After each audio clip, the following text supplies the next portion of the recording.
Okay. Hey, good evening, ladies and gentlemen. Welcome to the Town of Cedar Lake Board of Zoning Appeals public meeting for March 11, 2021. Would you all please rise for the pledge to the flag?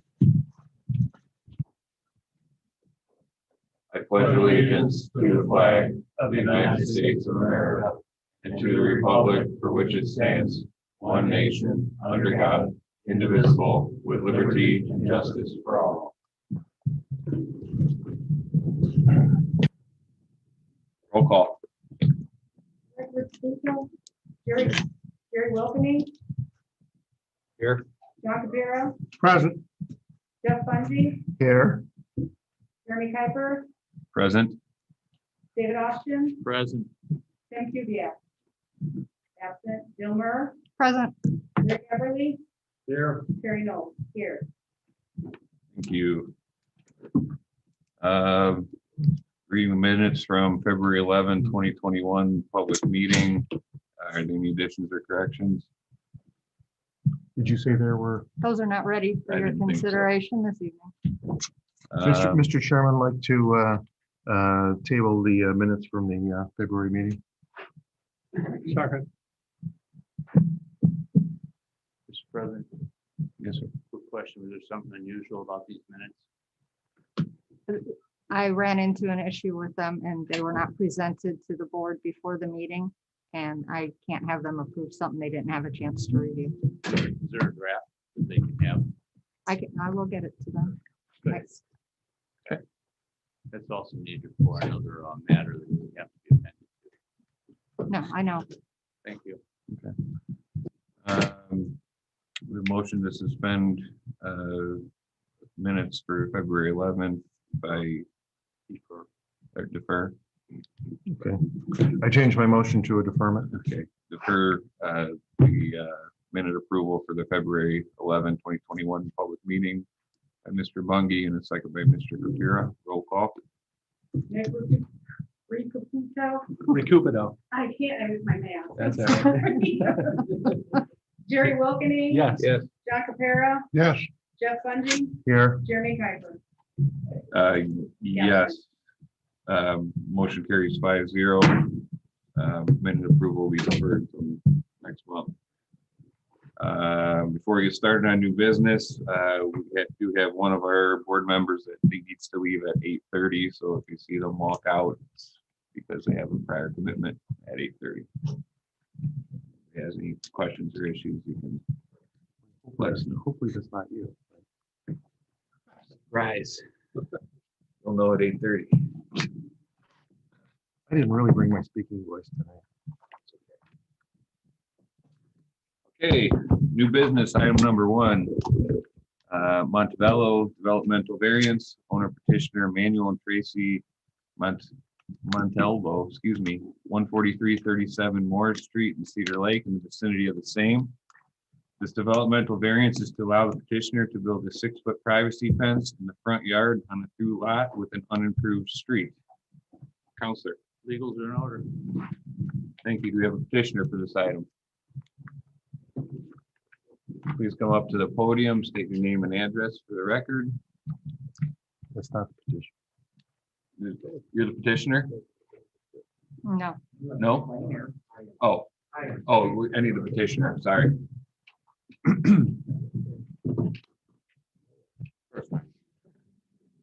Name and address, please. Manuel Montalvo, 14337 Morris Street. And go ahead with your request. I'd like to put up a fence in my front yard for privacy for my children and dog. And just for privacy itself, Okay, so I can enjoy my yard.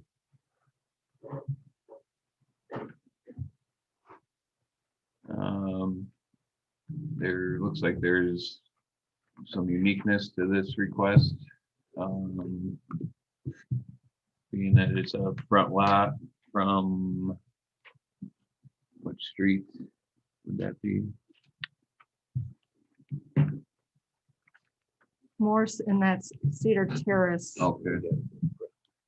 And then which is an unimproved. on an roadway. unimproved street, do we have a building department? Yes. Ms. Merck? So this lot backs up to an unimproved roadway, which is currently being used as a driveway for the resident behind them. Mhm. Um, The owner would like to install a privacy fence to the property line. Okay. Is that unimproved road owned by the town, owned by the petitioner, owned by the neighbor?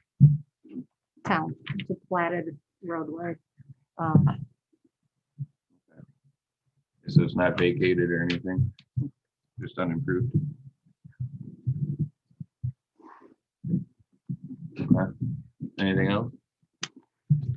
There's a uniqueness on the way that parcels are accessed through here, but need to make sure we maintain the setback of the 6 feet from the property line, Or from the road, right? Or from the unimproved road? from the unimproved roadway. Okay.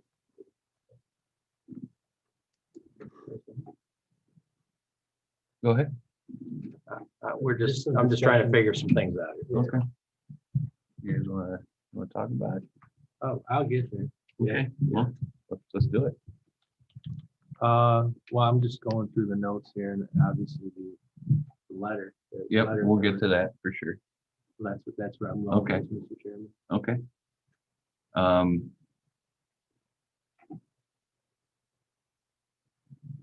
Well, any other board discussion for now until before we get into that portion? No, sir. No. Okay, can I have a seat for a brief moment? Are there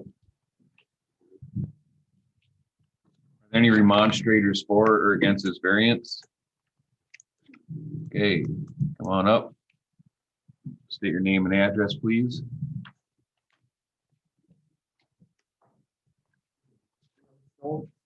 Address is 14339 Morris Street.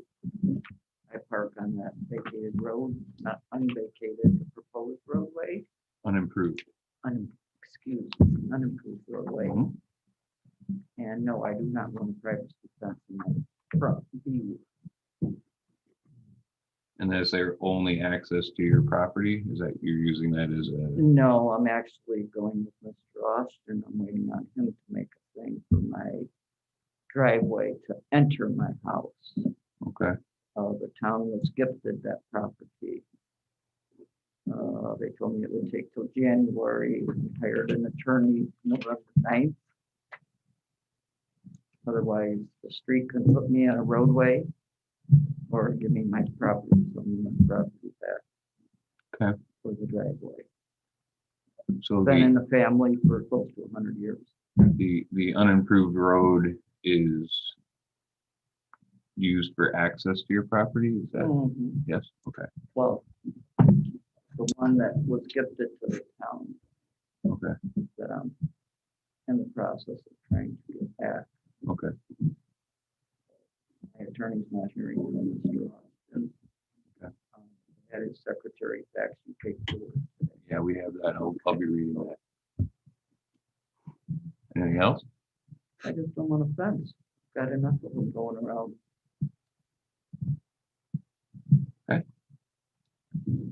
And which are your lots, Rose? Off of that unimproved Cedarville Terrace? Yeah, Is it Cedarville, Cedardale? they used to call it Cedar Creek. They've changed it over the years. Cedarville. Cedarville. Do you know which your lot numbers are? They are these parcels. I'm sorry, I didn't mean to interrupt you, Rose. No, Oh, okay. I don't have a list of my parcels. So the parcels in the green Okay. are the parcels she's referring to. This is your unimproved Cedarville Terrace. Yep. This is the lot where she accesses For property. her property. Here is where the fence is proposed. Okay. So it looks like lot 21 Lot 21 is that. And lot 21 is in the process of being ceded to the town? It's already been, and It's already already been. gifted it. I tried to get it in November, it said it would take until January. And I figured why go through the paperwork, get it over with now. But we hired the attorney. Okay. And you own this property previously? This family has both houses for 90 to 100 years.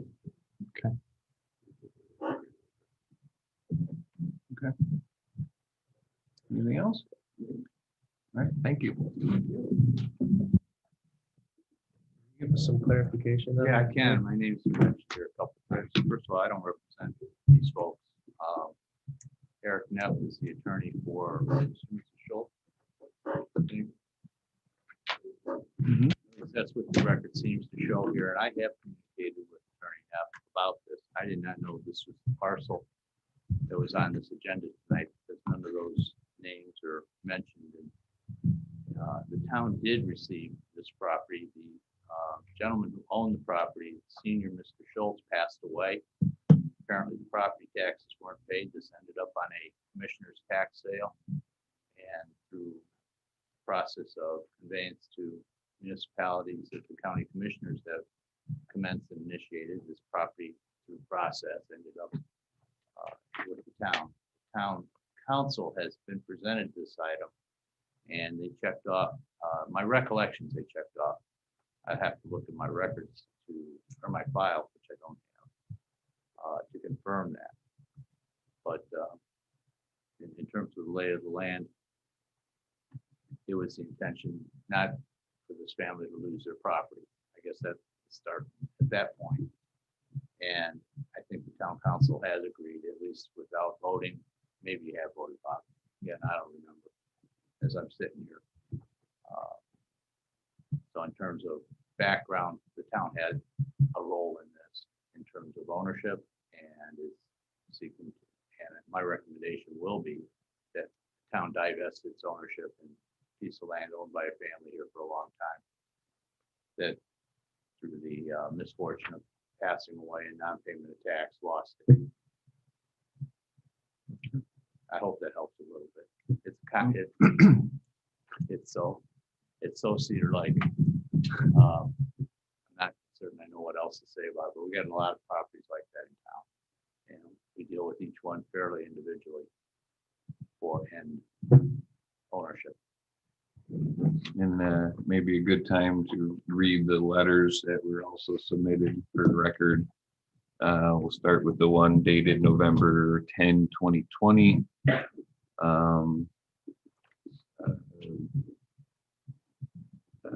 Dear Attorney Austin, please be advised that I've been retained by Mr. and Mrs. James Schultz regarding lot owned by Elmer Schultz at 14341 Morris Street, Cedar Lake. Close, you shall find information sheet for the lot from the assessor's website. My clients own the home and lot located at 14339 Morris Street, Cedar Lake. Currently, their lot is landlocked without access to Morris Street. Enclosed, you shall find a map of the properties. My client's property is marked in blue with red marker identifying the home. The yellow street in front of my client's house is a public road, which was never improved. It should be vacated. The lot owned by Elmer Schultz is the first red box outlined in red, identified on the map as 25 or 251-16. This lot that my client uses for access to his property and closing utility bill that is mailed to my client's property as well. This bill is for Elmer Schultz. And then he has also attached a drawing that which he references in the letter. And there's also a letter dated March 11 of 21. Dear Mr. Kuiper, the purpose of this correspondence is to provide you with information from my clients, Mr. and Mrs. Schultz, that was previously sent to Attorney David Austin. My understanding that a meeting with the Board of Zoning Appeals was scheduled for tonight at 7 p.m. and my clients plan to attend virtually. The issue at hand, the neighbor in front of them has requested a variance to build a privacy fence on his property. Potential fence would create a hazard for my clients when trying to access Morris Street, since the property to the south of the neighbor is what my clients use as a driveway to their house. Please see the enclosed letter for further explanation. And that is signed Eric Neff. So that's what the petitioner was referring to.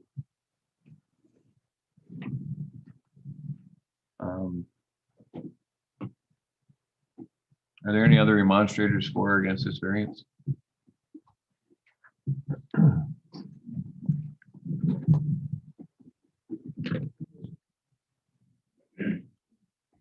Name and address, please. Tim Van Buren, and I'm on 13907 Lack Drive. Mhm. I'm just looking at this, because you have this lot 21, to help everybody out, couldn't you just on the road all the way to that easement in the back, instead of over the corner of his property? Would that be a simple solution to get access for everybody? Potentially, I'm not sure how that would work. The road is platted. I don't know. Mr. Chairman, Yes. Go ahead. I'm not certain it's this board's ability jurisdictionally to address this question or this inquiry. Sure. Your petition here is for front yard setback for the fencing. Mhm. Pretty simple. Their jurisdiction is fairly limited. Type of thing you're talking about is a town council or in a different place. What I was hearing was ingress, I thought ingress and egress, not a setback on the fence. That was a remonstrance point. Okay. That wasn't the petition request. All right. So the neighbor has raised that point. All right, my mistake, sorry. All right. Mr. President, as I say on occasion, Is that it? Anything else? That's it. Okay. There's way more questions than answers here. We're getting there. Yeah. Are there any other remonstrators for or against this variance? Any other for or against this variance? Ms. Mary, has there any been submitted online or No, waiting there online? hadn't been. I'll double check. No. No attendees other than town. Seeing or hearing none, the public portion of this item is closed. I'll ask the petitioner to come back up, please.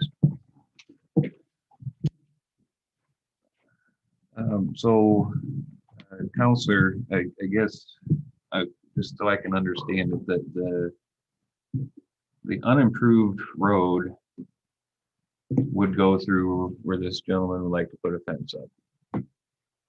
And is currently being accessed for the Schultz's residence because their property is landlocked.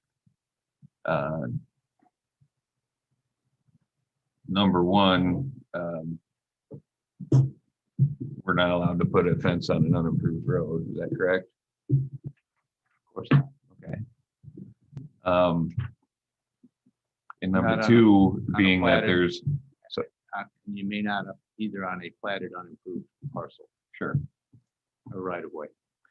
So what I'm understanding is, it sounds from the information that I've seen and we've heard, can we make a decision being that there's an active legal dispute on property? There isn't a dispute. There's a Okay. process. Okay, Involving passing away of Mr. Schultz as a state not paying the taxes on the property and property vesting in the county commissioners buying through the tax process. And the town in sequence becoming a beneficiary owner of that. So there's a process in process. okay. I have a Yes. handful of questions. If you don't mind. Please. All right, so just to clarify with you, Dave, lot 21, the lot in question between Morris and Cedarville, it's in the process of being deeded back to the previous owner. Nick, I can't answer for you that this is the parcel. I don't have my file and I don't have the records. I have the file. I've worked on that. I've worked with Jill on this. We talked to the town council about it. But tonight, as we sit here, not knowing lot 21 or the Schultz parcel, I'll call it that. We call it the estate of Schultz parcel in my office in file delineation. So without that here, I can't, maybe staff can, but I can't. Staff, I can't.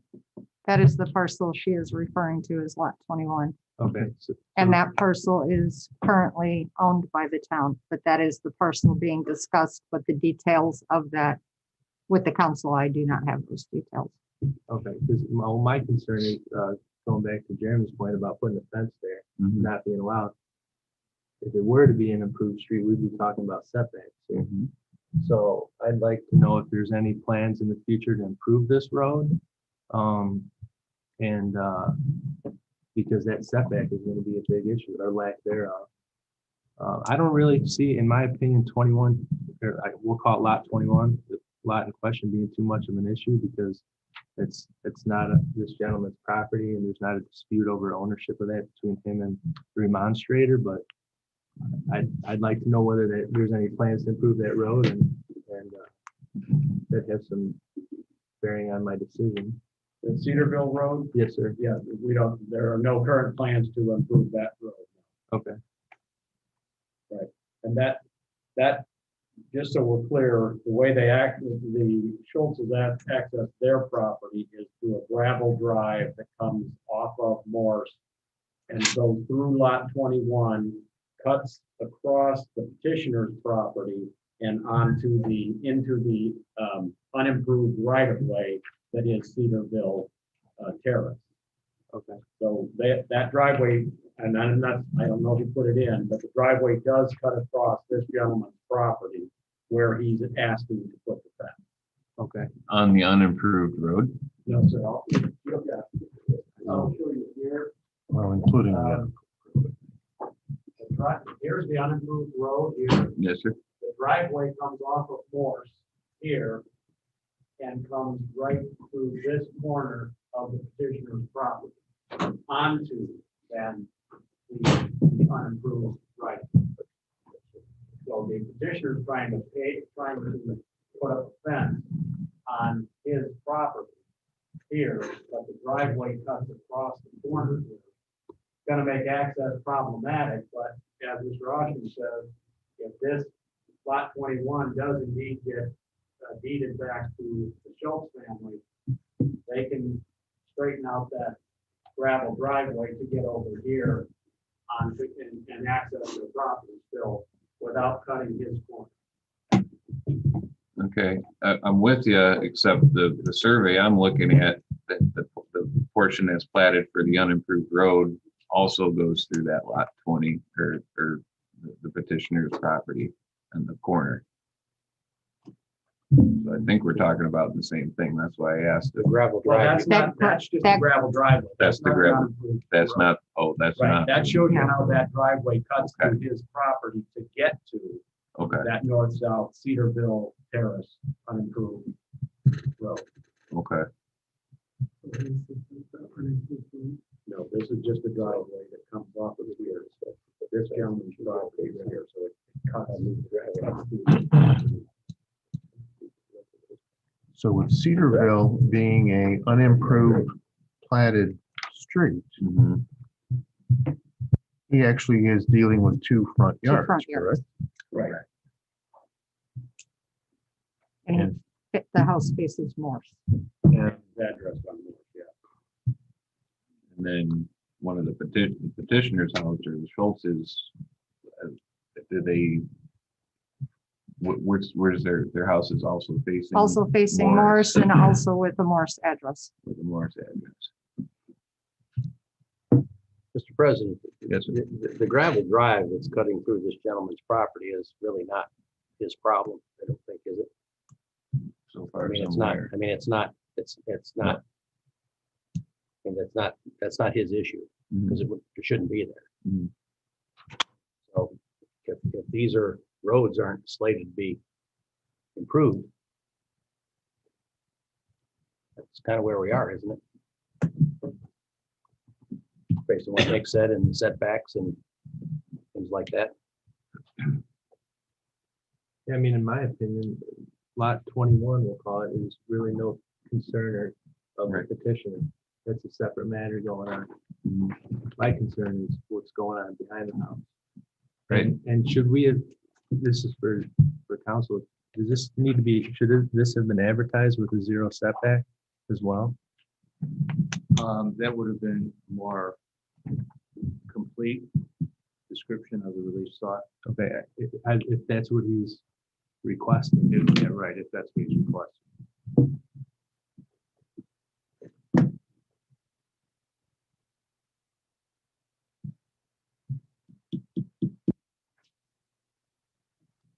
That's unanswered. So are you requesting a 0-foot setback off of Cedarville? Yes. area? I would like to have it on my property line. 'Cause the back front yard or backyard, I call it a backyard because it's back of my Right. house, is only 24 feet. So if I set back 6 feet, that gives me only an 18-foot yard. Okay. I guess I'm getting caught up in the verbiage of the letter where it stated that the potential fence would be built on the Schultz's property. There's verbiage in there, issue at hand, and that the neighbor in front of them has requested a variance to build a fence on his property. Which doesn't seem to match what we're seeing. Yeah, that's, I'm kind of getting caught up on the verbiage of that. I'm Correct, Mr. Chairman. The petitioner's plan is to build that fence along his north property line, his east property line, and his south property line from the points behind his house. But all on his property line. So just as Nick was able to verify, it is a fence that's planned to be right on the property line, 0 setback from those property lines. And ordinarily, there would be a 6-foot setback requirement, and the fence would have to be no more than 4 feet in height. There's an exception to that if he happens to build an open fence as opposed to a privacy fence, but he is proposing a 6-foot privacy fence to go on what, at least in my iPad packet, is page 3 of the agenda packet showing the alignment of the fence.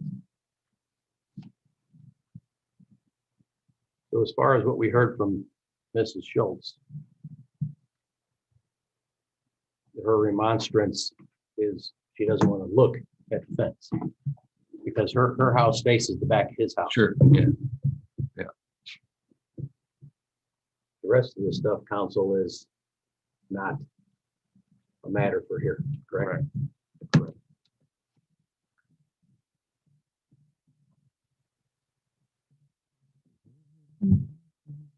So the question here is 6 feet setback and 4 foot high. Correct. Or open, could it be 6 foot open, Yes, sir. 50% open? Yes, sir. It says that if the fence is constructed with materials such as wrought iron or wood piers, a 6-foot high fence is allowed if the fence is 50% open to allow increased visibility. But then you're required to have a minimum of a 6-foot setback from the side property line. So there's essentially a 6-foot, a required 6-foot side yard and rear, what I'll call rear yard or east yard setback requirement. And he's proposing to go all the way to both of those lot lines. Why 6 foot on the sideline? I'm saying that's what the ordinance calls for, a 6-foot setback on the side property line if it's a 6-foot fence that is 50% see-through. That's the way the ordinance reads. 6 foot, 50%. But if it's 4 foot, it can go right on the property line. No, the setbacks are still the same. If it's 4 foot, it has to be 6 foot off the rear property line. So Right. that's why I'm saying there's a 6-foot setback that's required, and he's seeking a variance from that setback requirement. In addition, he wants to put up a 6-foot privacy fence, which is also there.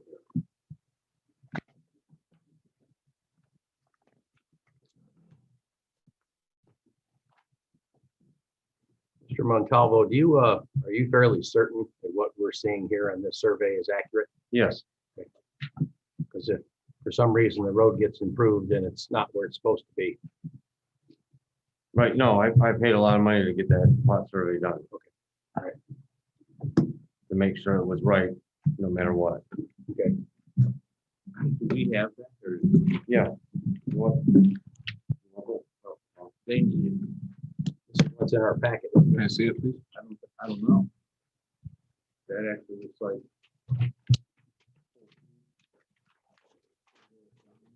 Looks like the same picture. we're Yeah, looking it's the at. same one. Same one, okay.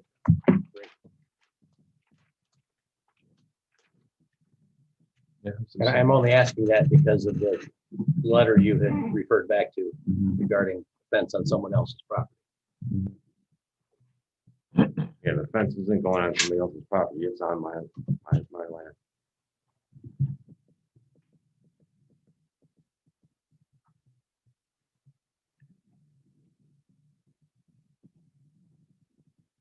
Yeah, I think Nick kind of summed it up good, or what is, we gotta figure out, okay, with the setback off an unimproved road and the fence height. Or fence altogether, I guess is where we're at.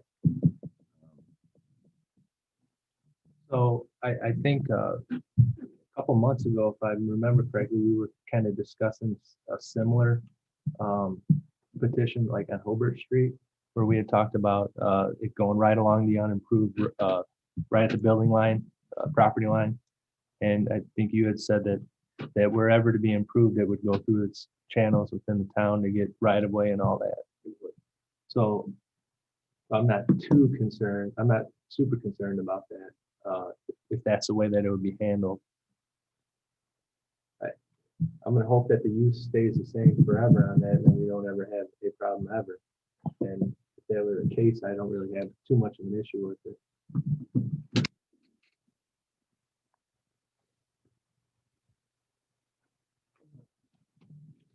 But as it states in the letter, if this property is deeded back to the Schultzes, and we allow at least that south property line fence right on the right of way. I mean, I understand there's two houses back there, correct? I mean, there's not going to ever be any access from the south off of Cedarville. Correct? Well, it's not planned at this time, but Cedarville does go south and connects into. 149th or 144th? Is that what it is? It is planted to.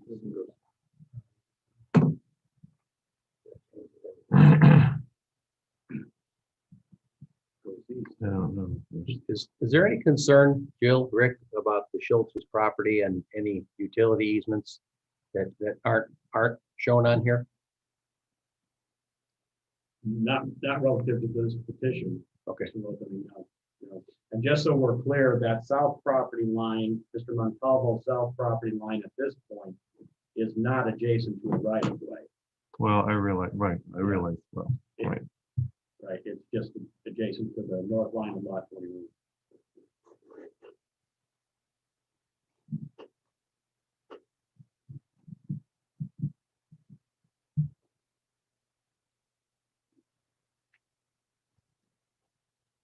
I mean, unfortunately, Mr. President, the gravel drive will have to be modified if there's a fence allowed.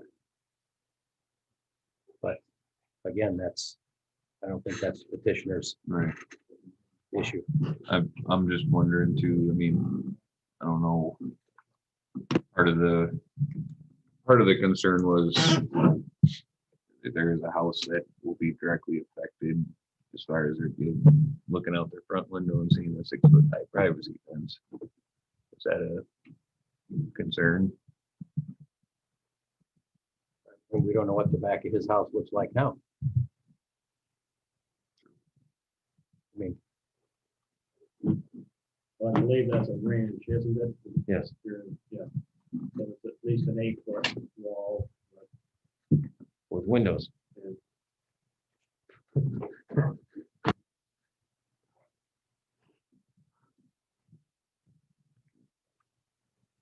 still think there's an issue. If we deal with this as two front yards,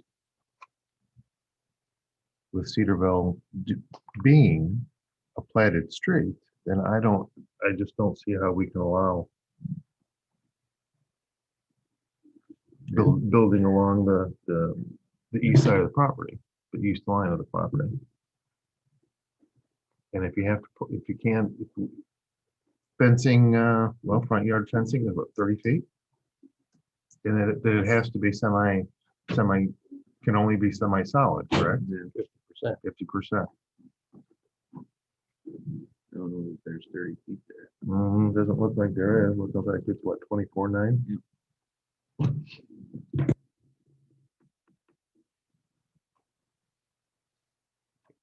How much property is buildable on Cedarville Terrace? Somebody may want to develop someday. I mean, since we're looking into the future and we're discussing the probabilities. And like Nick said, that'd be problematic. It'll be problematic, but there's another process that has to be gone through to deal with this. Is the lot 25 feet wide? And the gravel drive approximately half that? Lot 21 is 25 feet wide. Yes. Looks to be, yes. Any development, Jerry, would require minimally that entire lot 21. Probably part of lot 22 I meant the improvement to Cedarville Terrace. to even get to Cedarville Terrace. The Cedarville Terrace locked on both sides. It's dead ended on both sides. Don't know, but I would imagine. It has Oh, no. It's down the south it's end. vacated up here. It's been vacated here. Where I'm pointing, not necessarily at that. This portion had been vacated previously. This property owner to the, I always lose my direction, north of North. him, also owns property in the back. You said part of Cedarville Terrace has been vacated? Yes, North. Access from the north, so it only looks Up like it here could be connected and up from the here. south to a dead end. and Clovis was never developed either. So this portion had been vacated here.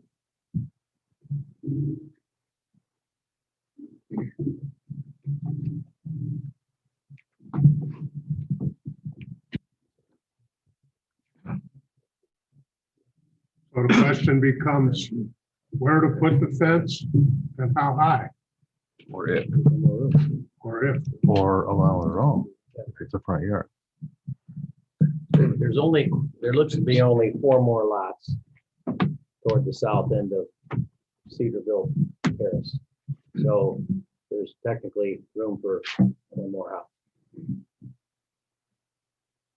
And there's access from the south. The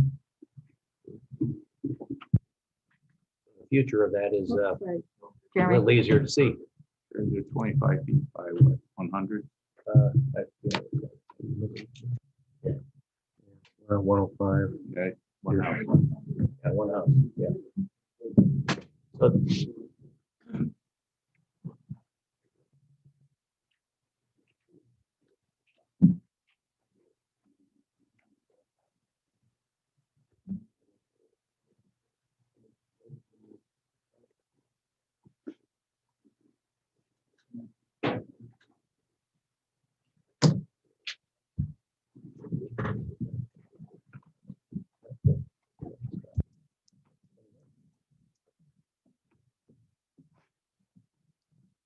like I was saying, there's only room for 1 more house on Cedarville Terrace.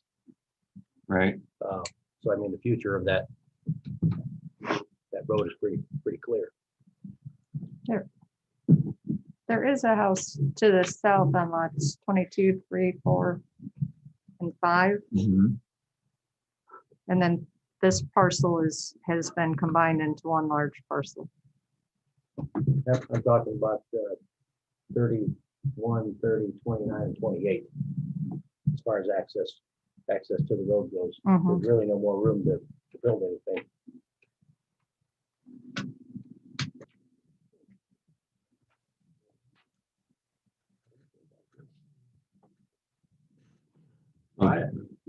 So I'm looking at this, and we got a little discovery here.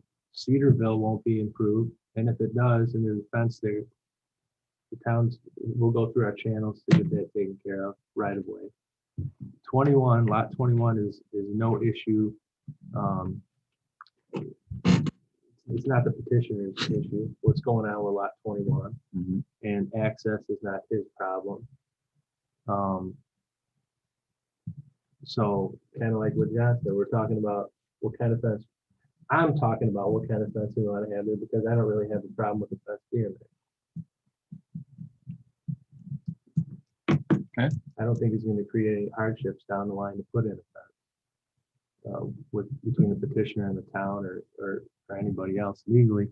From what Dave says, it's a pretty standard process to take care of that, right?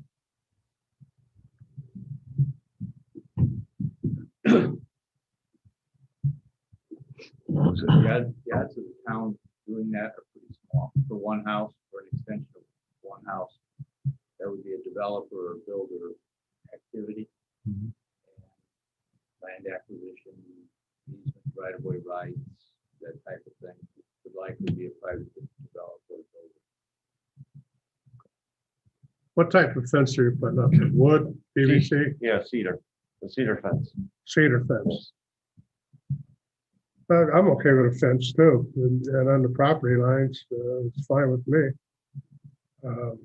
6 foot, if you go to any of these subdivisions we have here with duplexes in and they put up their privacy fences and you look out your sliding glass door and you're staring at a 6 foot high fence anyway, privacy fence. If your neighbor put it up, so I don't see any problem with that. And the distance is a little bit more than you would have in some of these subdivisions, so I don't see any problem with any of it. Are you entertaining a motion? Absolutely. Do you have anything to add? Subtract? Yeah, like I said, You still I think- I guess I just still have problems with putting it right on the property line. But I understand then his hardship of then cutting down and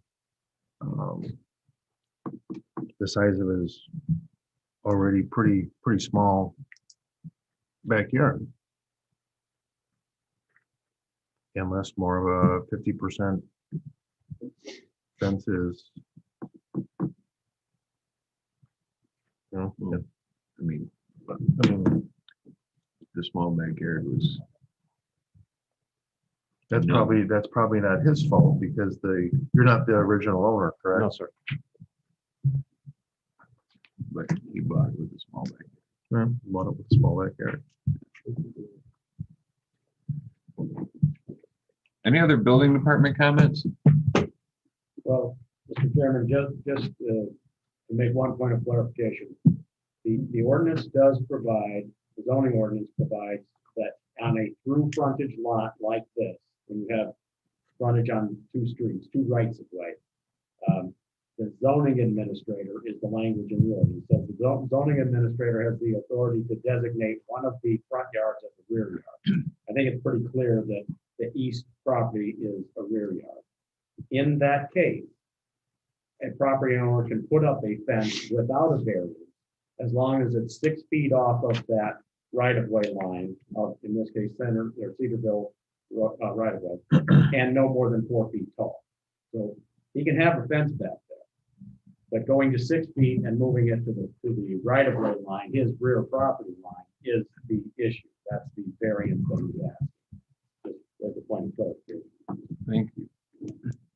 Chairman? Yes, sir. This is also fairly classic for identifying the criteria that must be evaluated for consideration. 1, the approval will not be injurious to the public health, safety, morals, general welfare. 2, the use and value of the area adjacent to the property included will not be affected in a substantially adverse manner. And 3, the strict application of terms of the zoning ordinance will result in practical difficulties in use of the property.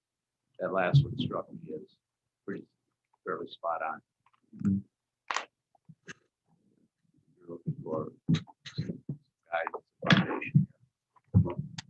Any other building department comments? Any other board discussion? Or I have a motion to make. Let's do it. Mr. Chairman, I'd like to make a motion that we approve this developmental variance to allow the petitioner to build a 6-foot cedar privacy fence in the front yard on a through lot with an unimproved street with a 0-foot setback on Cedarville Terrace.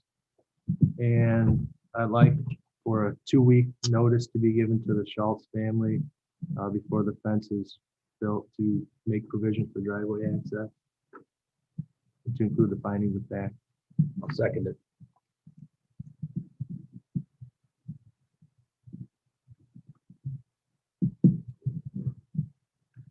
Okay, we have a motion and a second. Any discussion? Sure. Are you understanding of the motion, sir? Okay, roll call. Nick Recupito, Yes. Jerry Wilkening, Yes. John Capera, Yes, Jeff Fungy, No, Jeremy Kuiper. No. Motion carries 3-2. So you gotta come and get a building permit. Thank you.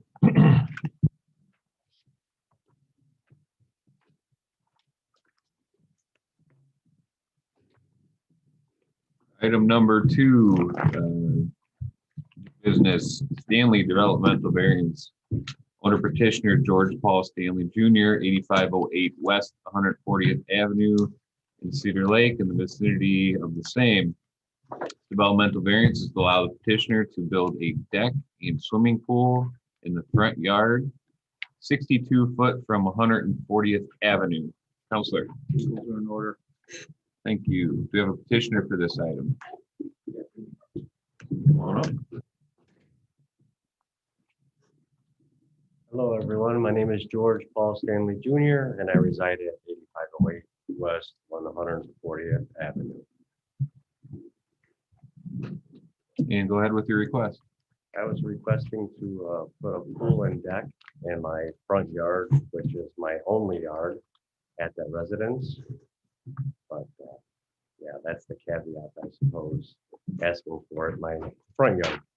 So we have all the dimensions on the lot that I'm petitioning for, and just hoping it goes through, obviously.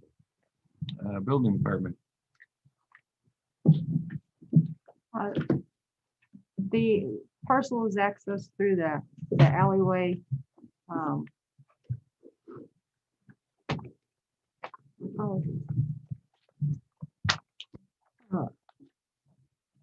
The 62 feet.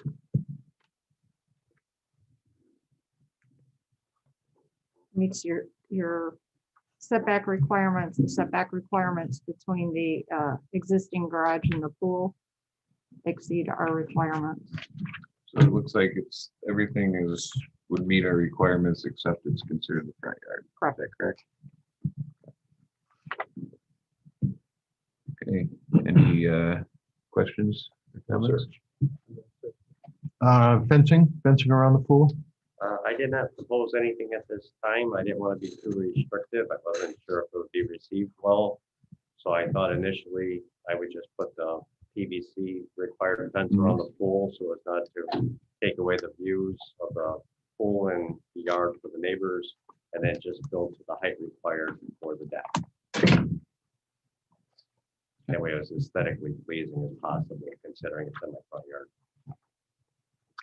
And your proposed location is approximately where the trampoline is? Correct. I Is now- moved the trampoline back because I had some trees cut down that were dead. So yes, right where the trampoline is kind of the spot. Any other questions? So, building department, if this were considered the rear yard, no setback requirements or anything would need to be varied from. There'd be a 10-foot rear yard setback if it were in the rear yard, yes. Mr. Rupert, yeah. But, so the way it's proposed, if this were a rear yard, they wouldn't be in here. Correct. That's correct. Thank you. You can have a seat for a brief moment, please. Thank you. Thank you. And just to be clear, our ordinance doesn't actually say it can't be in the front yard, but when you read the language and it talks about where it's supposed to be set back from, it's pretty clear that it's intended to be in a rear yard, even if it doesn't actually say that. Okay, are there any remonstrators for or against this variance? Any remonstrators for or against this variance? Ms. Murray, has there been any submitted online? Hold on. No, there is not. Okay, seeing or hearing none, the public portion of this item is closed. Petitioner can come back up, please. Any other building department comments? No, sir. Any other board discussion, questions? No, sir. Okay, this is a developmental variance for a board decision. Mr. President, I'd like to make a motion. We approve this developmental variance request to allow the petitioner to build a deck and swimming pool in the front yard 62 feet from 140th Avenue, which is technically the front yard, with findings of fact. I'll second. Okay, a motion by Mr. Wilkening, a second by Mr. Cupido to grant the developmental variance to allow the petitioner to build a deck and swimming pool in the front yard 62 feet from 140th Avenue as presented and to include the findings of fact. So motion is second. Any discussion? Any questions? Sure, do you understand the motion? Okay, roll call. Rick?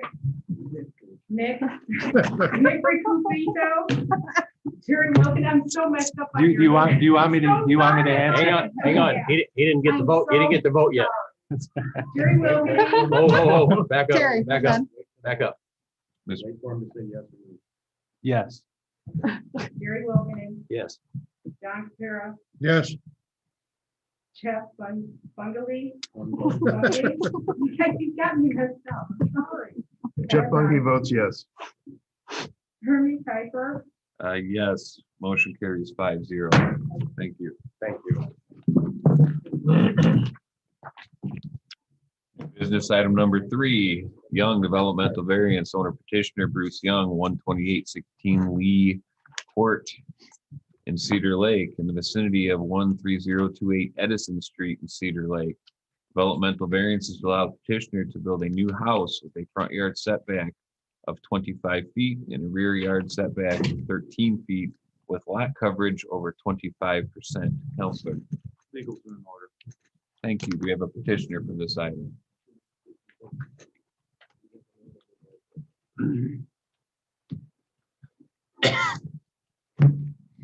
Brad Stoffer, Dyer, Indiana. I'm sorry, what's your Brad Stoffer is my name. Dyer, from Dyer, Indiana. I'm a partner of Bruce Young's Price Point Builders. We're licensed in the town. and you're on behalf of the petitioner? Yes. Go ahead with your request. Well, we want to build a bi-level home. We consolidated 3 25-foot lots, and that's our signature bi-level home that we usually build, and we built 3 or 4 of them in the town already. On the small of a lot? No, not on this small lot. We have a prospective buyer.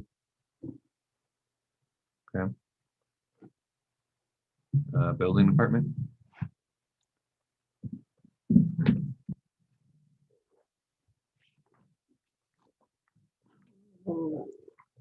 This is to allow the petitioner to build the house with the front yard setback of 25 feet and the rear yard setback of 13 feet with lot coverage over 25%. The lot is located up in the shades area.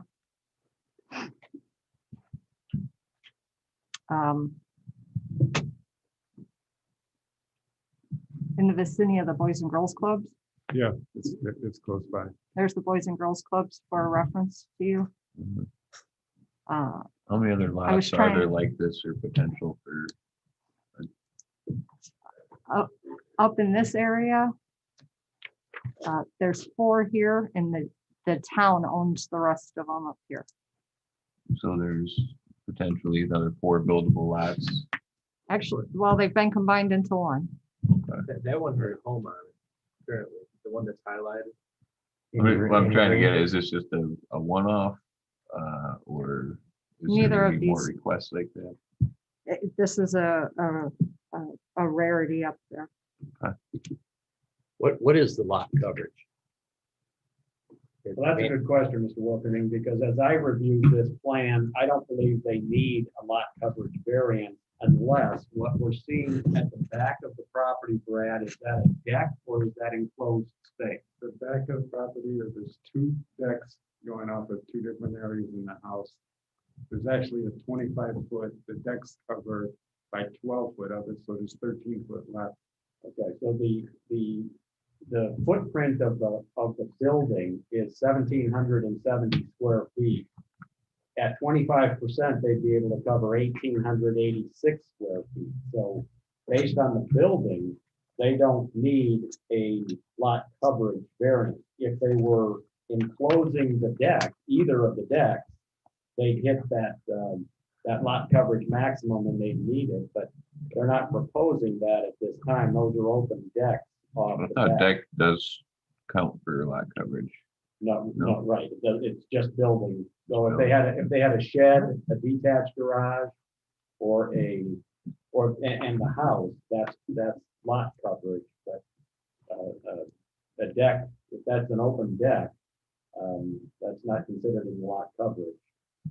Typically. I thought it wasn't in concrete, was not. Any deck was lot coverage. I thought If you treated it that way, that and I need to that's, defer to you gentlemen, if you have treated it that way, then absolutely. They would just go over with the 12 by 20. Is the 10 by 10 a concrete or is that? No, they're both wood decks, Okay, so 5 feet off the if ground. that's the way that Cedar Lake has historically treated it, Mr. Chairman, then that would create the need for the lot coverage Okay. as well. and so it seems like it was close with that. They'd be 2,110 square feet, something like that, in lot coverage. I'm not sure what the percentage is, but 1,886 square feet is what they can cover at 25%. Anything greater than that, they would need a lot coverage variance for, and they would be at 2110, 2115.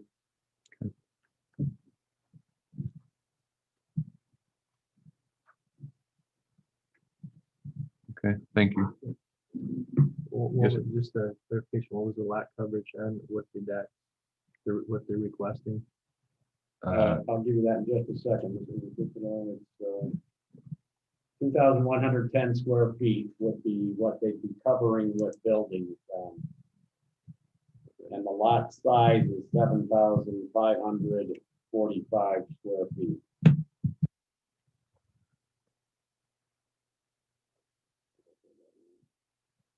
They're covering roughly 28% of the lot. Now, what's the, like for R2, for these new subdivisions that are being platted out, what is, well, the minimum width on these, what are the minimum width of these lots in these newer subdivisions? Like say Beacon Point or, well, actually Beacon Point would be a good one, but R2 is 90 feet at the building line. This is 75 feet and 50 foot is considered buildable, minimum. Yeah. minimum. Minimum is 50 foot by, I believe it's 6,000 square feet minimum lot size is what you can build on in a pre-existing lot, a lot that predates our current regulation. So this is over 7,500. Isn't it 50 by 100? I thought it was 50 feet minimum width, Dave, Right. and 6,000 square feet total, but it may be 50, it might be 5,000. I thought it was 50 by 100. Okay. Yeah, that could right, so this lot is bigger than.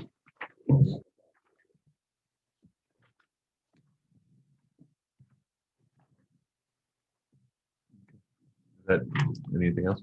No, sir, not right now. Any Nope, other board discussion? looks like I'm pretty happy with that, I believe. Okay, you can have a seat for a brief moment, please. Thank you. Are there any remonstrators for or against this variance? Are there any remonstrators for or against this variance? Ms. Mayor, has there any been submitted online?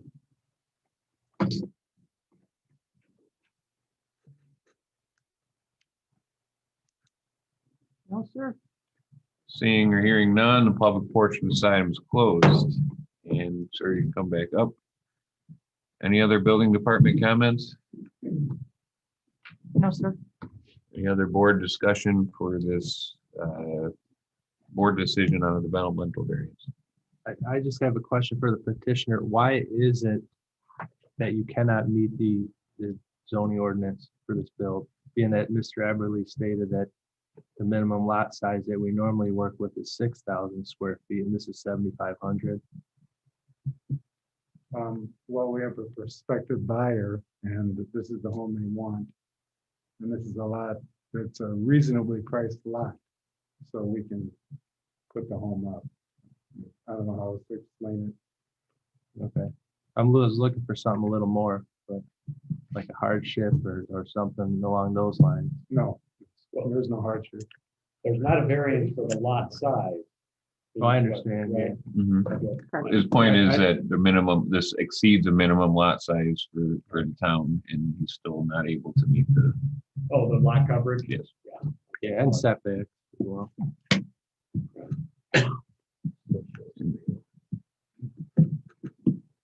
It's basically a point of giving more house for a lesser lot price.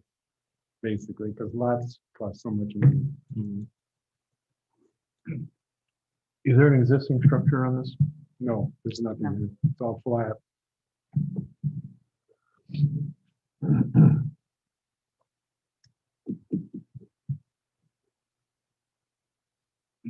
President. Just remember that economics and finances are not up on the appropriate criteria.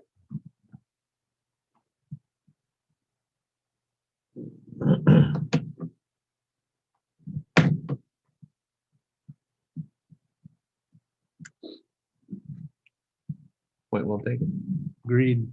But the backyard from the house, not taking into account the two decks is 25 feet. that, okay.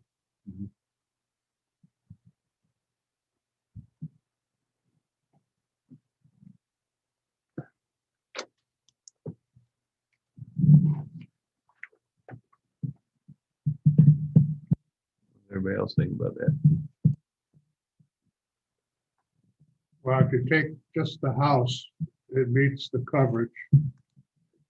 And the distance without the decks is 33 feet from the rear yard. So I think that meets. Well, it's 25 feet, but that would meet the ordinance as well. From the rear foundation to the rear property line is 25 feet without the deck. The requirement is a 25%. I was looking the wrong way. You're correct. So I think that meets, so the only thing that he would be asking would be the front yard. Correct, the front yard doesn't meet, right? The front yard doesn't meet it. You need a 30-foot front yard setback and you get 25. And to me, the decks uncovered, someplace to cook a hot dog. I don't think it matters. So we're not treating that as part of the rear yard setback, the deck anymore? Well, you are No, technically. we are This is we an are opinion. treating it as it needs a variance. But I'm just saying, in my train of thought, you just have a deck, uncovered deck, you just have a deck, they're gonna sit on and have a drink or cook a hot dog, and it's not really living space, it's uncovered. I You know, understand. so I don't think it matters that much in the coverage of the setback because of that reason. Now, if it had a foundation and had a roof on it, or like a sunroom, then I think it comes into play. My thoughts. I got it. I guess, back to the hardship. I want, is not necessarily a hardship. Well, then make a motion. Just, he asked my opinion, I gave my opinion. That's what we expect. Your ball. No, I mean, we've had a lot more to deal with than this, as far as them trying to situate and pull, put a decent sized house on a small-ish. I wouldn't say, like you brought up. It's certainly it's certainly big enough to build upon. So the minimum, so this, I'll ask the builder first, the lower level square footage, it's a bi-level, right? Lower level square footage is what? Well, it'd be the same as the up, well, it's a little bit less than the upper, because the upper has a cantilever. So it would be less. It's not gonna be finished though. Okay, do you know what the square footage is? Ballpark? Ballpark around 1,300. Okay. For the building department, what's the minimum square footage requirement for a lower level on a two level home? On a two-story home, it's 800 square foot footprint. Mhm. Yeah. With the 1,600 square foot minimum? Right. Okay, so this far exceeds our minimum requirement? It does. Okay, Yeah, it's almost 1,000 square feet over that. okay. So that goes back to my question is why this can't be done to meet our current ordinance. That's the problem I have.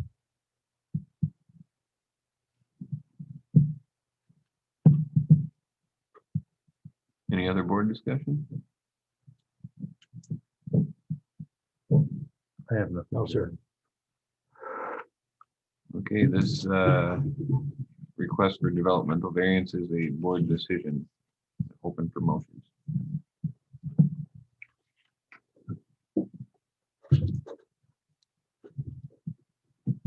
Mr. Chairman, I make a motion that we deny this developmental variance as presented. The petitioner has not given us any hardships or any reasons why they cannot meet our zoning ordinance.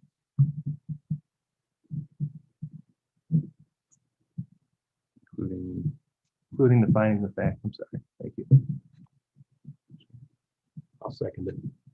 Okay, we have a motion by Mr. Cupido, a second by Mr. Wilkening to deny the developmental variance to allow the petitioner to build a new house with a front yard setback of 25 feet and rear yard setback of 13 feet with a lot coverage of 25%. Based on no demonstration of hardships and to include the findings of fact. A motion and a second. Do we have any discussion? No, sir. You understand the motion, sir? Not quite. I'm trying to build a house that's way exceeds what is required. I No. don't understand the hardship part of it. I don't, I'm not getting that. So you're requesting variances from the ordinance. Okay, I got that. And just because you want to put a big house on that property does not mean that you are entitled to those variances to the ordinance. Okay. Mr. Recupido is saying, I don't see a hardship. I don't see anything unique about this property where you wouldn't be able to meet the ordinances as they are. So if I come in with a smaller house, that would be fine. Yeah, if it meets all our ordinances, you don't have to be here. I don't even have to be here. Yeah. Correct. Anything else? No, I understand it, but. Okay. Okay. Roll call. Nick Recupito, Recupido. Yes, Jerry Wilkening, we'll get it. Yes. John Capara, No, Jeff Fungi, Yes.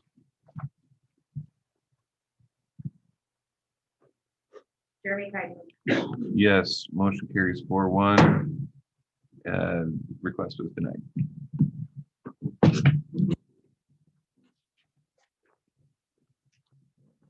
New business, item number 4, Feed special use variance. Owner petition on Michael Feed, 13934 Pickett Way in Cedar Lake in the vicinity of the same.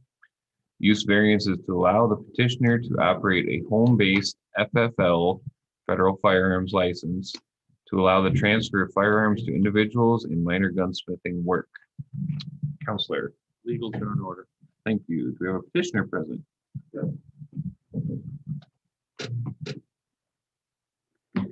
Go ahead.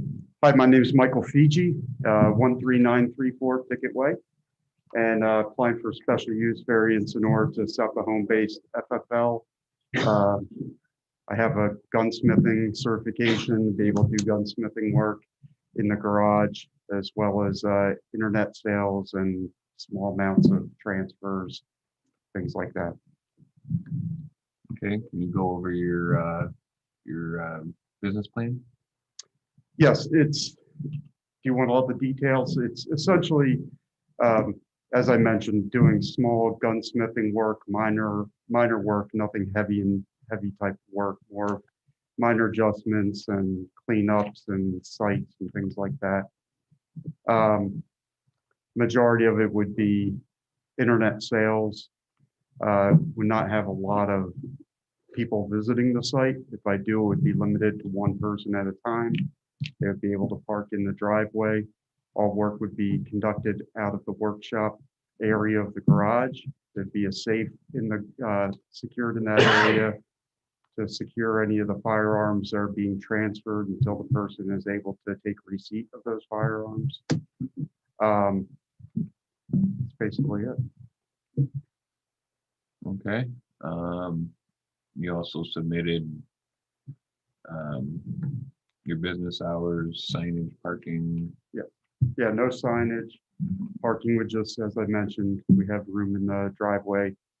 Because again, we wouldn't have more than one vehicle at a time there visiting as a customer per se. Your hours were what? Well, the hours are going to be primarily on the weekends and by appointment. Like on the weekends, it would be typically from 8 a.m. to like 2 p.m., but it's all going to be by appointment only. It's not simply somebody showing up at the house. How about other minor repairs, repair work that they may want to pick up on a Sunday or? On that case, I mean, that's something that doesn't require the FFL. But that's something I could still, by appointment only, it would be limited hours to maybe a couple hours in the evening. But again, this is kind of just my intentions are just additional side work. Something that I've had health issues in the past. I'm not going to probably be able to do my full-time job for much longer. So it's a way to supplement income.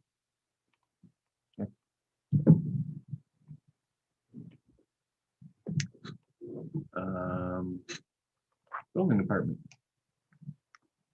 This request is in an R2 area. It's a business within a home.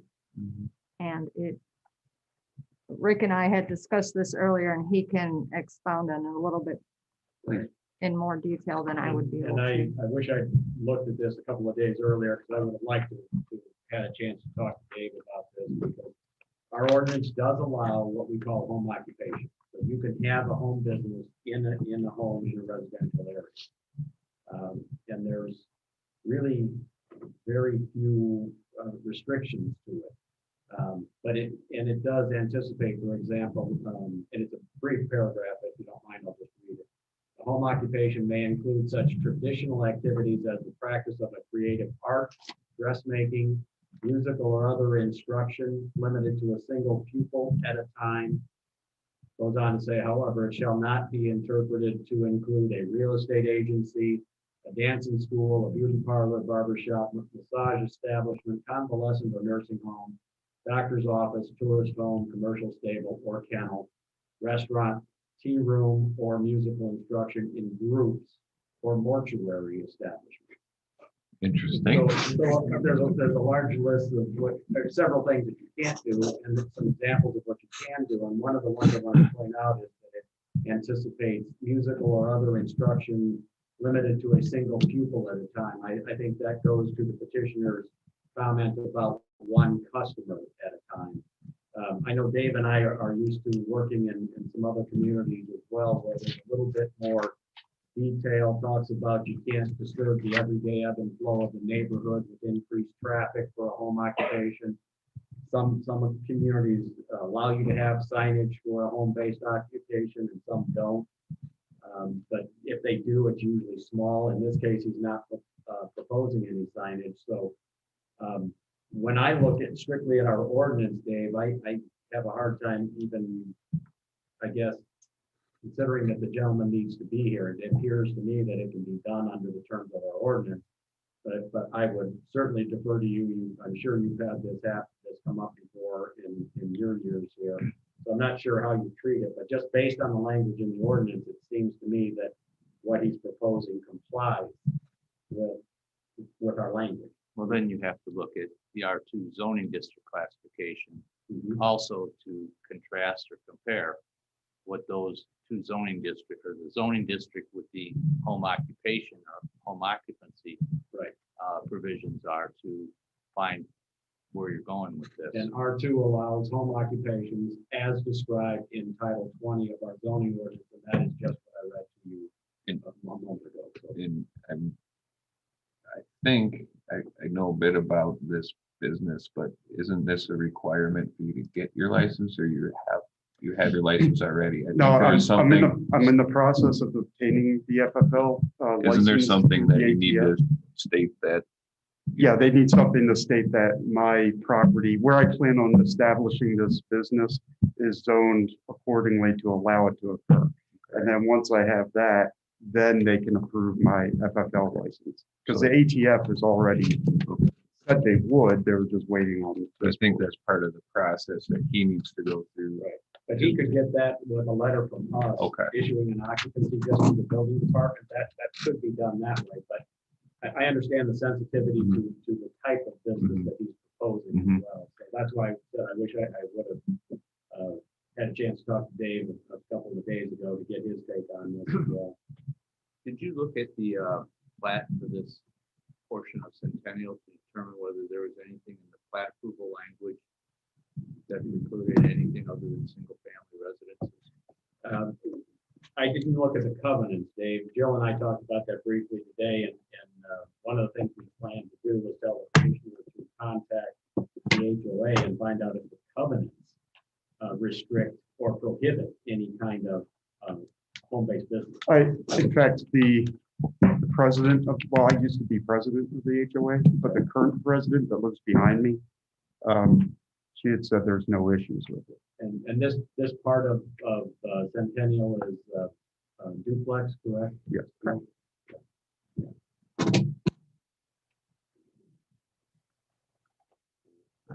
So it's a bit of a unique one, Mr. Chairman, and I just wasn't sure how we've handled this in the past, and I hadn't had a chance to talk to David about it.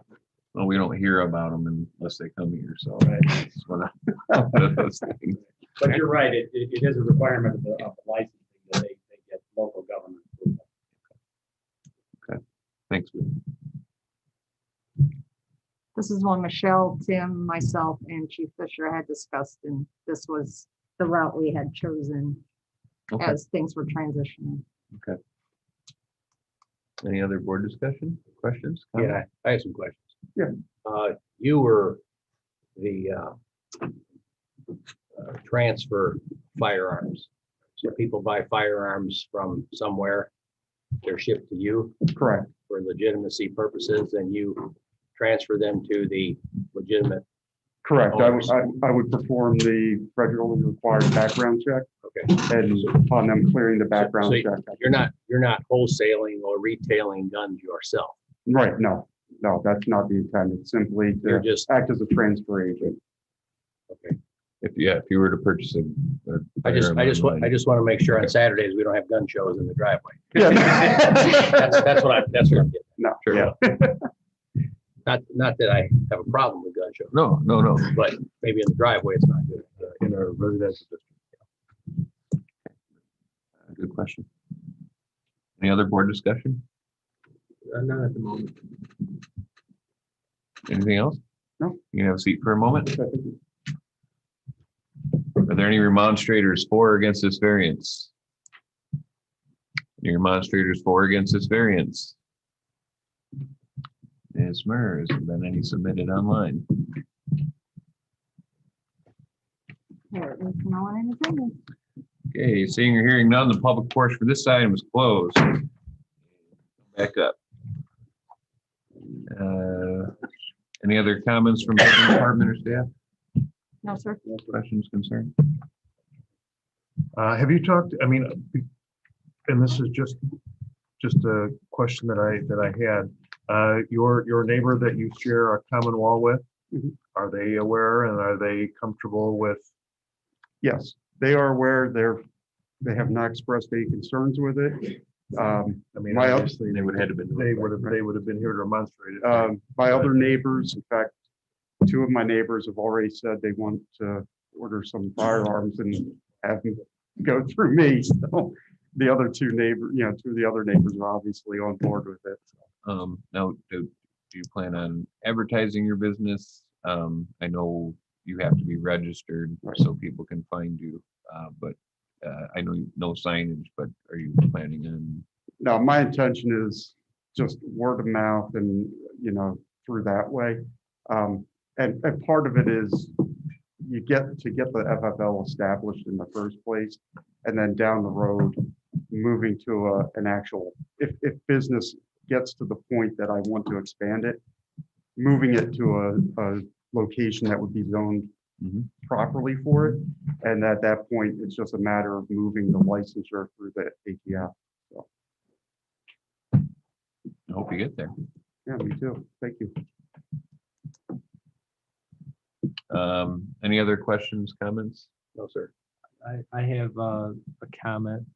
If this were to be given a favorable recommendation, I think that this is a good one to have a follow-up on, maybe 3 months, 6 months down the line, and maybe something to be, making sure it's working good in the neighborhood. Because I understand how these work. Some you go online, you look for a transfer, and you might be traveling from miles away. You have out of towners and different people coming into the subdivision just to make sure that this is working well for all the neighbors and it's going smooth. So if there is a favorable recommendation, that's my recommendation. Just an idea.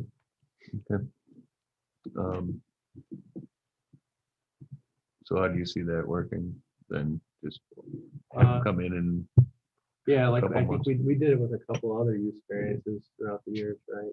Yes. Bugaboos and The bugaboos. bugaboos, yeah. Next. Same thing, yeah. Couple times. Yeah. If we're willing to take a chance on something, then at least we can get a follow-up. See how things are going.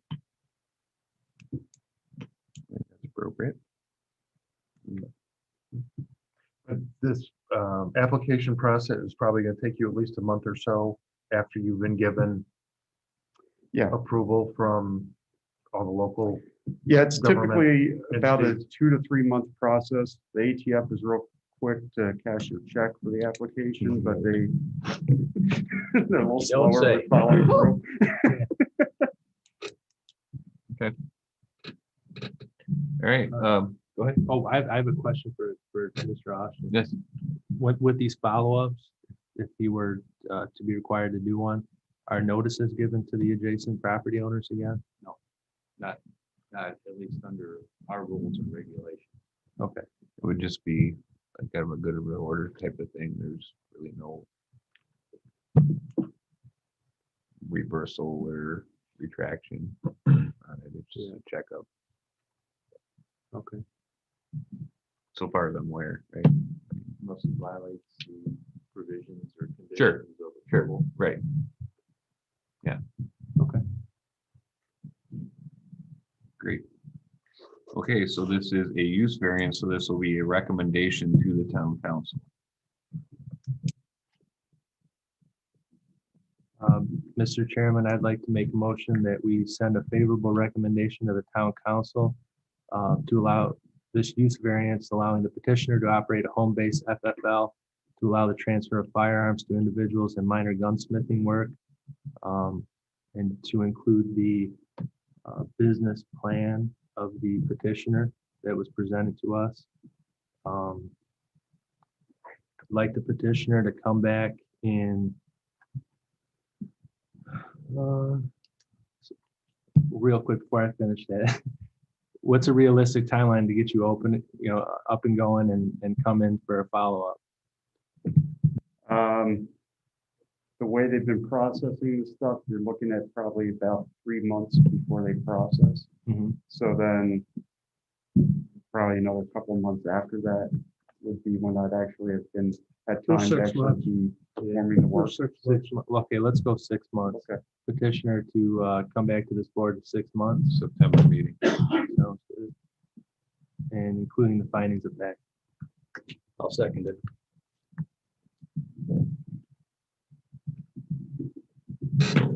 Okay, we have a motion by Mr. Cupido, a second by Mr. Wilkening to send a favorable recommendation for the use variance to allow the petitioner to operate a home base FFL to allow transfer of firearms to individuals in minor gunsmithing work. Per the business plan presented, also that with the request that the petitioner return on our September BZA meeting to give us a report and to include the findings of fact. Mr. Chairman, Yes, sir. just a thought that I had. Would you consider making an amendment to say that that we should get approval or at least check with the homeowners association in our official capacity Verification, verification? Like a letter.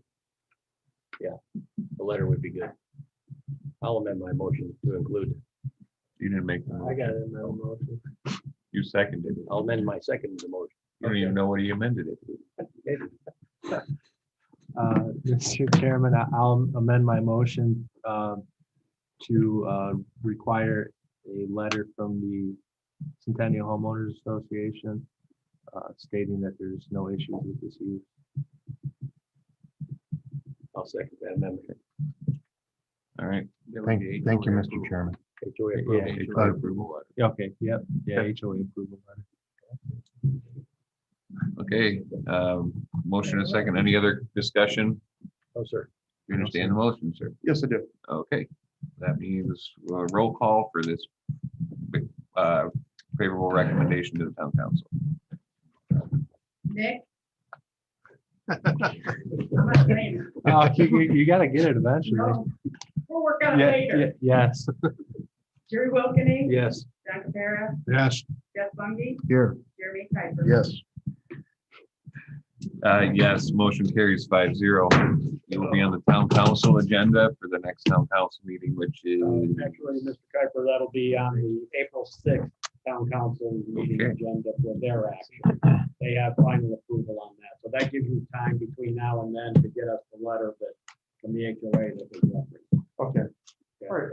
Is that a meeting I attend? yes, I would also have to You should. attend that one too. absolutely. Okay, April 6th at 7 7 o'clock. o'clock. Okay. Thank you. 7 o'clock. Did they, Yeah. did they now move? You're good. Okay, thank you. Did they now put another month in between a BZA approval? Not necessarily, but this is to give Mr. Austin time to put the certifications together.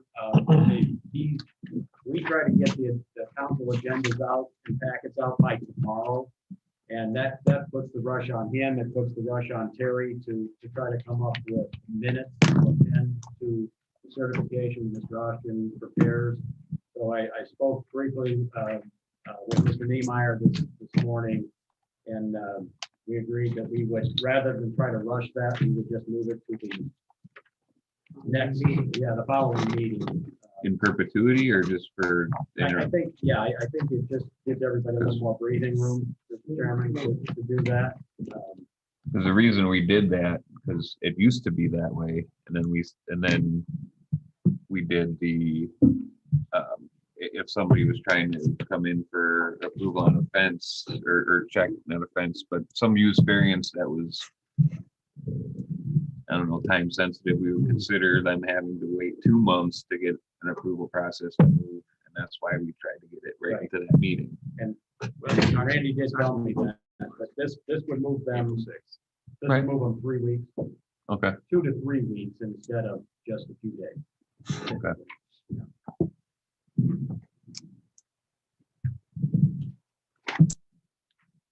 Alrighty.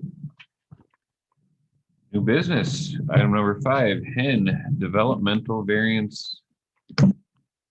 Actually, it should be use variance, right, or both. Both. Developmental and use variance. Owner Rob Hen, 13733 Wicker Avenue in Cedar Lake. Petitioner Russ Posen, 1155 Trot Line Road in Crown Point in the vicinity of 13212 Wicker Avenue in Cedar Lake. I think, okay, so the use variance is to allow the petitioner to operate 3 businesses on a lot in the B2 zoning, and the developmental variance is to allow the petitioner to have a monument sign, building and parking with front yard setback. Counselor, Legals are in order. for both items? Yes, sir. Thank you. And the petitioner. Yes, Russ Posen with DVG Team Inc. We are 1155 Troutline Road, Crumpton, Indiana, with the owners, Rob Hen and the Hen Boys. Yes, we have 2 variances here for this development in the B2 zoning district. I'll address them one at a time. I prefer to go to the developmental variance first, if you don't mind. Please. But actually, before I get into it, does the building department want to have anything first, or should? Go. Thank you. Can go. Appreciate it. Yes, along Wicker Avenue, it's a 60-foot setback. And this building, which is the old Guards Laundromat building, has been here for a long time. And currently, the building is within the setback. It actually approaches by about 50 feet. The development that they're doing is really just gutting the building, beautifying it and repurposing it into, retail development. So they're not going to be moving the foundation. So there is really no way to get it out of the setback. Also, part of this variance is parking in the front yard and then a monument sign so that people can obviously see this commercial development. This will not be, injurious or adversely effective to anybody. Obviously this building has been here for a long time, and it's always been in this front yard setback, and there's been no injuries to speak of, and nothing, out of the ordinary to cause any problems. The other developments that are actually straddle this, north and south of this development have parking in the front yard. Arios has parking in the front yard. Every development is really consistently has parking in the front yard setback, and usually buildings in the front yard setback. So there's really nothing, again, out of the norm for that. And the reason why, obviously, so the building, we can't move it. It's not getting torn down, so there's nothing you can do about that. The parking lot, that's in the front yard setback. Obviously, that's very important to this development to have enough parking. We required for retail development, which is the highest level of requirement for this, to need 28 parking spaces. The site plan that you see before you, hopefully in your packet, has 32. So if we were strict, we were to uphold, strictness of the ordinance and to not have parking in the front yard setback, we'd be short. So we'd seek a variance for that. So we're kind of, in a conundrum here for that. The monument sign, again, to get that beyond, any setbacks, because the side yard, which is the south side, is a 12-yard setback, 12-foot setback, and the front yard is a 60. Would actually put a monument sign really in the smack dab of the driveway. So it really fits the development to have a monument sign on the parking side, southeast corner.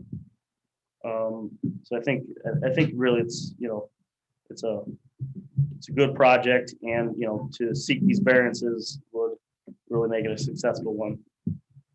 Jumping onto the use variance, they're repurposing the building, taking a rundown laundromat, hasn't been used in years, beautifying the exterior facade, making it a nice retail development. But the ordinance requires only one business on the lot, and to make this marketable, they want to use 3. There's no drive-throughs, as you can see on the site plan. There's no drive-up windows, nothing of the sort. So it's not going to be any, I think, really special use type of variance. Just normal retail, which fits in the community, fits in the the location here on Wicker. Obviously, they don't know what retail users they will have at this point. However, they're just going to get it to the white walls right now. Obviously they want to get it ready so they can market it. And, if when the time comes and they get the users, whether it is one user or three, that building, there'll be a building permit obviously pulled for that. So the board, the BZA or the plan commission will have the right to review the businesses at such time. So I don't think it's really out of character here to make a request for those three. At this point, that's what I have for this. Comments or questions? Building department or staff. What he said, taking the existing building, repairing it, making it conforming by requesting the setback and oh, I'm still wording this bad. I apologize. Okay. Oh, allowing the monument sign, the building and the parking within the front yard setback. The monument sign located at the southeast corner there. Can I add one more thing? And operating the three businesses on the one lot, the three businesses anticipated to fit within the B2 zoning that this is currently zoned. To add one more thing to. You to said the you were statement. done. To add one more thing, actually Jill reminded me, that's why I want to jump in because she's been really helpful at this process. We have coordinated with NDOT for the widening project and they will not be requesting any additional right-of-way.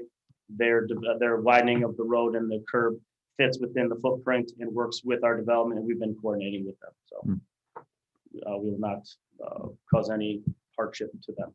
If you did or did not know, NDOT is planning the widening similar to as it was occurring heading south down 41 everywhere, putting in a center turn lane, two-way turn lane in front of this particular parcel. However, if you are heading north on 41, you will not be able to make a left-hand turn into this parcel.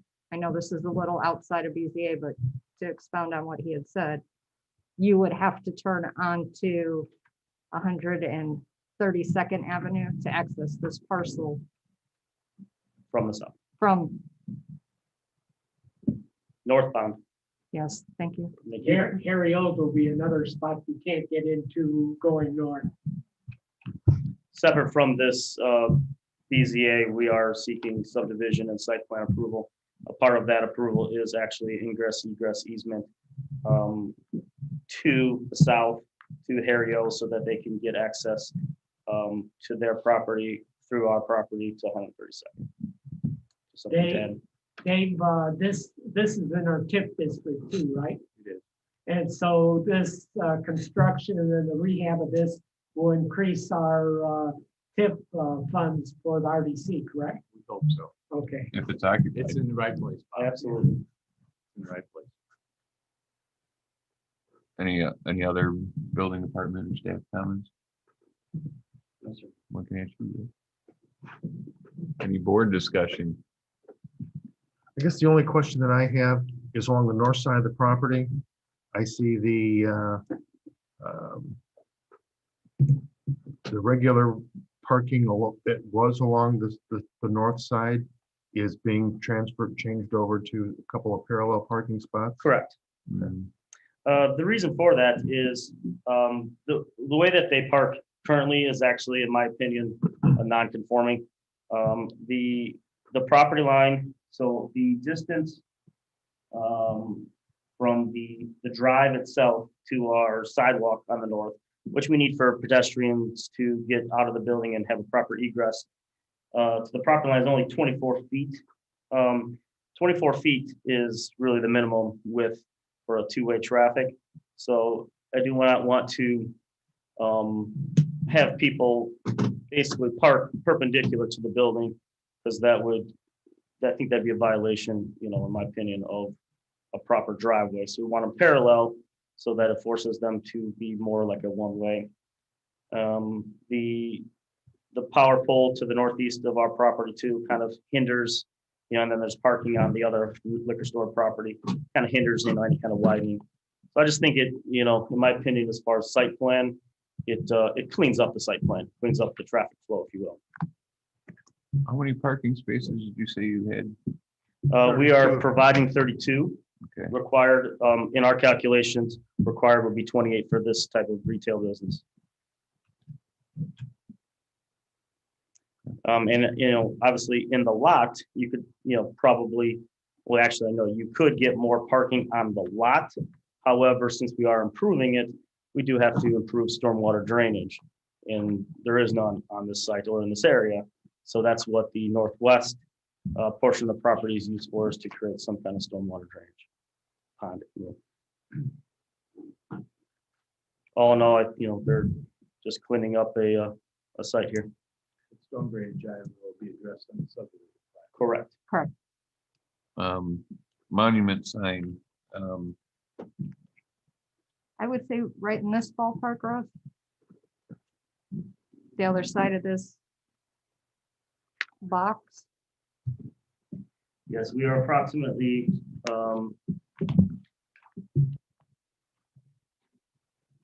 about 5 to 8 feet west of the power pole. So she's looking at the power pole, So so right in behind this, yes. in this yes, box area, but on their property. Correct. Not Harry-O's. Is that making sense to you? Correct. it's not, the sign isn't gonna be an electronic sign or anything like that, no? Route 10, 13733 Wicker Avenue. At this time, Jeremy, no, we have no plans for, or no design for the sign. We're gonna wait and see what we get approved for and design from there. Because as of this point, we have no customers or no tenants for the building. We're building it in speculation, so we're gonna kind of fit the need to who we get. The reason I asked is that the calculus changes a bit if it is an electronic sign as far as what we've approved and the stipulations that we put on any electronic signs. Yeah, at this point, the building department has on file our plans for final plans for the building itself. I believe all you have at this point is a site plan in front of you. Correct. And we can provide for some signage on the building, but again, having three possible tenants in there, we'd like to have some sort of monument sign. Now we don't have, like I said, electronic doesn't necessarily is something we're looking for. We're just looking for approval to have that monument sign in the right of way at this point. Okay. The anticipated sign would meet our signage requirements as far as height. if That's that- what I- And Perfect. all of that, anything else we would anticipate, they would have to come back for you if you wanted an electronic sign, Yes. reader, et cetera. Good, great. Any other board discussion? With the parking that's proposed, this is a question for the building department. 32 spaces is sufficient for 3 B2 businesses? It is. Okay, It actually exceeds the requirement of 28. okay. I know before we've had people come in for a use variance and they didn't actually have the business plan or business. And I think the parking was an issue. Sometimes we didn't know what kind of business it was gonna be, how much traffic, but this meets all those requirements. Kind of almost like building putting in a new plaza or something, right? Yeah, we discussed all this at the plan commission, the parking and Yeah. everything, and they're all fall right in line with Good. what the plan commission talked about and what he's saying here tonight. The unique part is the parking is in the front of the building, which is Yeah. typically not permitted, Right. but it's there. And a retail use in the zoning district is a higher level of requirement than some of the other commercial uses, so. So that's why we're gonna make, we sure the entire building is at retail, even though there might be other commercial uses. Any other board discussion? No, sir. You can have a seat for a brief moment, please. Thank you. Thank you. Are there any demonstrators for or against this variance? Come on up. Name and address, please. Matt Pikin, 11227 West 132nd Avenue. I own the property just to the west, the residential house. I just want to be Oh. sure about the site work and the drainage. And issue when I purchased that property, a lot of that water, Harrio's, when they develop their parking lot, tilts everything back to onto them. That property currently drains a lot toward my property, and I had to put a drainage line in along my driveway to make sure everything flowed around my property, so I'm sure you guys. So far as I'm aware, they're of all their addressing development, so I stormwater. just want to be sure of that. Also, when I first purchased the property, there is an old water line that runs, I'm not sure where, but from somewhere from that building to my house. So if there's gonna be any kind of excavation going on, the pipe is still going through my foundation wall. So if there is some excavation going to be occurring somewhere in that line, I don't want my foundation compromised. What kind of potable water line, sir? Or are you talking about a stormwater drain or something? Well, the guards used to own my house and rent it out, and they ran a water line from their Okay. line over to the house. So I want to make sure that if there's some development or something going on in the future there, that pipe is still stuck through my foundation wall. I don't know where it goes, but I want at least the developers to be aware. Good to know. Yeah. Russ, were you aware of that or had you picked up? He must have dropped in. Yeah, I know. Oh, the property is currently serviced by well and will continue to be until such time as water is available. But that's all been cut off and it will all be brand new. Everything's been cut off at the well in the building. So anything coming off that well to our new plant is new. So that line will be abandoned. And that makes sense. You know, if in the future, if there's any kind of development on that strip there you see, because I believe that we just kind of highlighted there. Right in here. Yes. That's their property. That's the property. That'll be their right property as there. Yeah, well. that for what I understand, where your arrow right there, it was the old leaching field for the laundromat. And right through there, they ran a water line into my house. So I just want to make sure, again, that if there's any kind of development going on that property, I don't know if that's part of this or not. So I might be wrong. But That's they're gonna be the aware. drive for this property now, right? Once the work on. Wicked Well, starts. drive and retention. Anything, if it is discovered, it'll be cut and capped at our property line. At the max, that we will not even get close to going into the property. It's good to know. yeah, I mean, in the future, if something happens, my first thing was the drainage issue. My other thing is if you do something with that property in the future, excavation done in a careful way, or there is some type of scanning prior. So I don't have an issue with this pipe that is currently going through my foundation wall. No, they won't be surprised. Well, I just want to make it known now so that we don't have any potential issues. Okay. I mean, the same over here, so, let's make it good. That's all I have to say. Well, thank you. Thank you. Are there any other remonstrators for or against this variance? Any other for or against this variance? Variances, plural. Variances for either the developmental or the use variance? Ms. Murray, any been submitted online or on the line? On the line.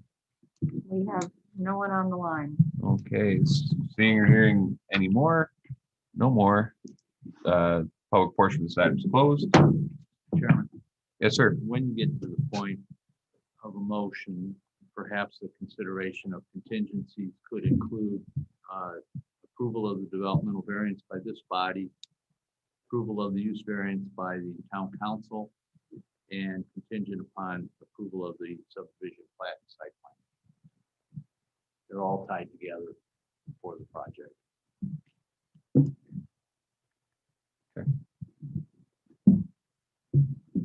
Any other building department or staff comments? Any other board discussion? No. Okay, well, go ahead. You say something? Like I said, it looks like a pretty comprehensive laid out use of the property. So we're gonna do this in two parts. We'll do the use variance first. So we'll take a motion for the use variance, which would be a recommendation to the town council.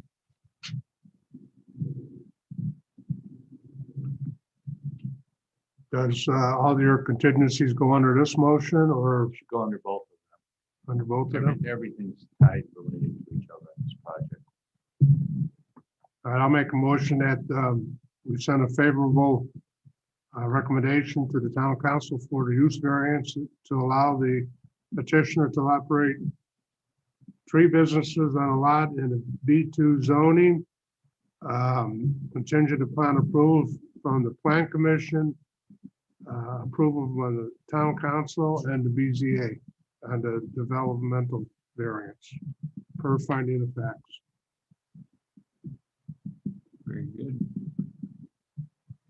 I'll second that motion, Mr. Chairman. Thank you. We have a motion by Mr. Kapira, second by Mr. Bungie, to send a favorable recommendation to the town council for the use variance to allow the petitioner to operate 3 businesses on a lot in B2 zoning, with the following contingencies: approval of the subdivision plat on the plan commission, the town council, the BZA, and the developmental variance, to include the findings of fact. We have a motion and a second. Is there any discussion, questions, comments, concerns? Or do you understand the motion? and second?